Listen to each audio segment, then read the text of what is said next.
Welcome back to JTV News. Now, the Boggers Bay area of Tortola was also scarred by the recent flash flooding. Now, Kathy Richards visited a property that was immensely devastated in that community.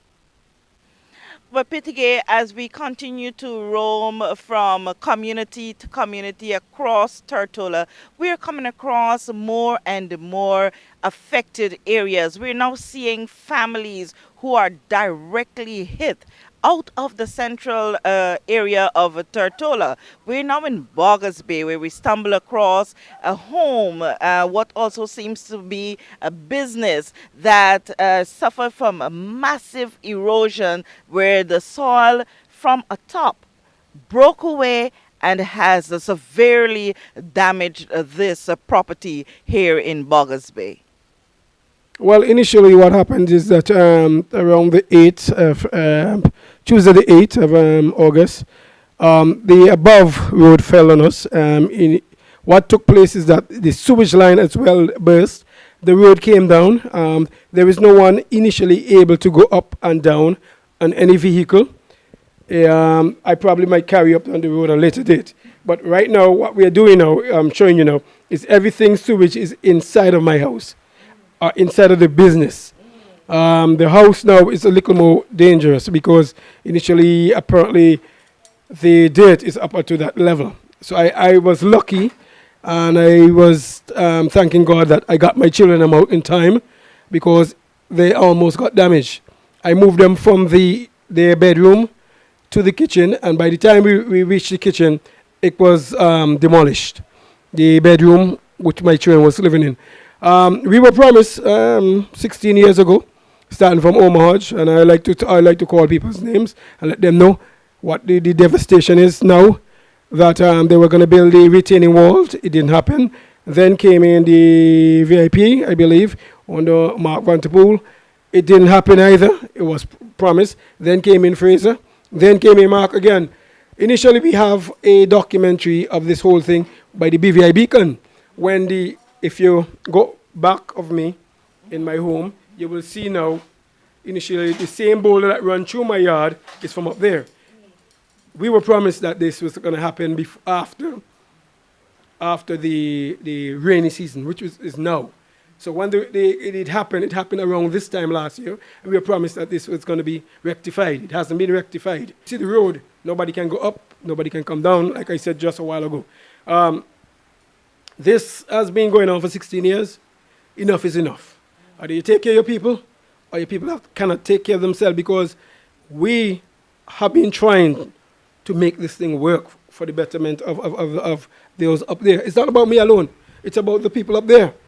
Understand, these are residents that pay the taxes on time and do everything on time and pay their rent. No, it's devastated, and now I want you to see all the rooms. It's more than just devastating, because here right now I want to get out because of the stench. You cannot breathe. You're feeling as though you're suffocated. It's raw sewage. Okay, I advise you try not to dwell in here. Yes, to stay out. Yeah. It's not healthy. It's not safe. And then the rains are here again. And it's going to be continuous, according to what I heard, up until Sunday. I'm not sure if that is the truth. So if the rain continues, and what happens? They turn on the sewage line up there to give them water, access of water to their property. So their sewage still continue coming down. This is a part of their sewage line from above, falling into my land. I mean, initially the whole landslide, there is where the road is now coming down. And then the other sewage line now that is connected, it's no longer connected. So what happens now? When they turn on the water to give them water above, their sewage is falling into me. So apparently it is going to be sewage for quite a while, because it seems like it's going to last me another 3 months. But if our politicians say we're going to rectify it and didn't rectify it, then this is the results. This is what they want for the country. I don't think so. I mean, we need to do better. What I can stress more than anything else here right now, whether or not it is to blame a politician, whether or not it's to blame yourself, whether or not it's to blame the community, your safety is paramount right now. And I can tell you from what I'm experiencing here for just these few minutes means that this is not safe, this is not healthy for you or your family. So I would advise you, while you try to get the situation under control, take care of your health. Definitely. What we did, which was most very adamant, we left the home and we are now in Prospect Reef. The only thing we have is our safety, and thank God for life. The children, they held on. My son is playing ball now in Florida. I had to send him because he was likewise devastated mentally. And BVI have just won 3 matches. So I'm proud of myself. Even though we are going through this, I'm happy for him. Our newsroom did reach out to the Ministry of Communications and Works on these and other related matters, but up to press time, our efforts were futile. As you've seen here, this is hit ×2 for just one family here in the Boggers Bay area. Mr. Marcus Butler and his children, they have been displaced. They've lost almost everything, not almost, but everything, and are hopeful that soon they would have some relief and be able to get their lives back in order. With this JTV News report, I'm Kathy Richards. We also caught up with the director of the BVI Tourist Board, Mrs. Sharon Flax Brutus, who gave us an update on how the tourist sector fared from the recent bad weather. And in light of 2 cruise ship calls, which were scheduled for August 15 and 16 being cancelled, she also explained the rationale behind that decision, which isn't sitting well with some persons. The tourism industry in the BVI is pretty resilient. What we would like the world to know, which is important, is that we have 60 islands, so it helps with diversifying the tourism product and our tourism offerings. The Tourist Board has a system in place that when we have challenges with weather or business, we reach out to the industry. Keith and his team at the Tourist Board have been very responsive, reaching out to the industry, whether either by phone, email, WhatsApp, to find out from them how they fared. And we've been, very pleased and gratified to report that the industry, for the most part, remains intact. Some properties experience mild flooding. We've had some erosion at beaches, but we're working with the national parks and the Ministry of Natural Resources and Labor, as well as the Ministry of Communication and Works. And we constantly feed them with information to enable them to have a more responsive effort in getting the BVI fully 100% back. As it relates to the postponement of the two ships this week, we can see from the weather patterns and what's showing on what is to come that it is the best decision for the destination. We've been talking for the last 2 years about the importance of preserving the guest experience and how important that guest experience is to the reputation of the British Virgin Islands. Safety is first for us, and authenticity as well. And some of those are the things that played into the decision as to make sure that the BVI is ready. We recognize as well that when we have cruise ships visiting the destination, it is a high volume of visitors at one time in a concentrated area. And again, we wanted to make sure that the expectations that they have of the British Virgin Islands is what is met and what is exceeded. And again, it is a postponement. We have been in communication with both Disney and Norwegian, and the calls are scheduled to be on tap for the end of the month. And we are confident that we will be ready and willing and able to receive those two ships at that time. Remembering as well too that Norwegian and Disney are our partners as well. Corporate BVI has been lending a much needed hand in the aftermath of the recovery efforts here on Tortola. Here's Seaborne Airlines with Kathy Richards on their donation to the Red Cross. Consequence of the August 7th flood that hit the British Virgin Islands, a number of stakeholders and the persons who are very concerned about us here in the British Virgin Islands have started to chip in their little lot.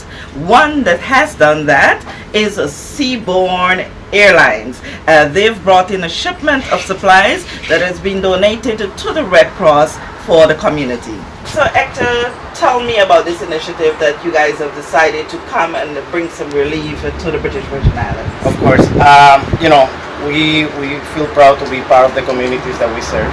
So when any of our communities are in need, we try to assist. So we got together on Thursday night after we have communication with the BVI Tourist Board, and they told us the need of clothes for people. So we engaged our employees across the stations in San Thomas and Croy in Puerto Rico to assist us. So what you see here is almost, we can say 75-80% is our donations from the employees that they went and reached out into their communities to assist. So we're happy to assist our neighbors, our Caribbean neighbors. So there's times like this that the community have to come together and assist. It's not only business, we have to help each other. Okay, but how long Seaborne has been operating in the British Virgin Islands? Oh, in the British Virgin Islands, I say it is like probably 8-9 years already. But the company has been in business for 23 years. Almost 25 years, sorry. So we're proud to serve the community, and we're proud to help the destinations whenever we can. The efforts of Seaborne was not isolated of the collaborative team that we have on ground here in the British Virgin Islands. Key to that collaboration is the BVI Tourist Board, as well as disaster management and Rotary, the many hats that Ryan Hillock wears. So we'll go to Ryan and the BVI Tourist Board and hear about the relief efforts that are continuing on the ground. Ryan. Thank you, Kathy. First of all, I just want to thank Seaborne for the generosity that they've done on this. I think this is another example of other islands and other communities around the Caribbean really reaching out to the BVI and ensuring that residents of the BVI are taken care of, and that all of the needs that the residents here are essentially filled. So I just wanted to really reach out to Seaborne and thank them once again for this generosity. This really has been, I think, the disaster relief effort. It really has been a collaborative effort with all the community organizations, community persons, businesses, and things like that. It really has been overwhelming that I've been able to see personally.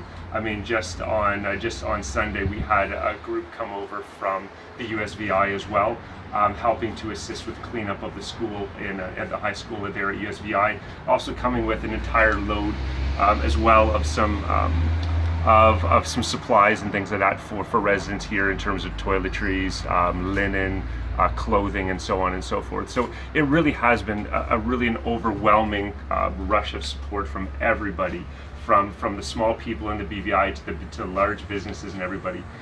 So I just do want to thank everybody in the BVI for what they've done so far. We're certainly not out of the woods yet. There's a lot still left to be done, but this is certainly a step in the right direction for the BVI. I really do feel a sense of community when everybody's really getting together. Indeed, not out of the woods yet, because we are just in the beginning of the hurricane season. And Sharon, I know you're a girl on the ball. I know for sure that your phone has been ringing off the hook with your international and local partners to see what can be done. How are things going from your end? From my end, again, to echo some of what Brian is saying, the community and even the international community has stepped up and offered assistance to us.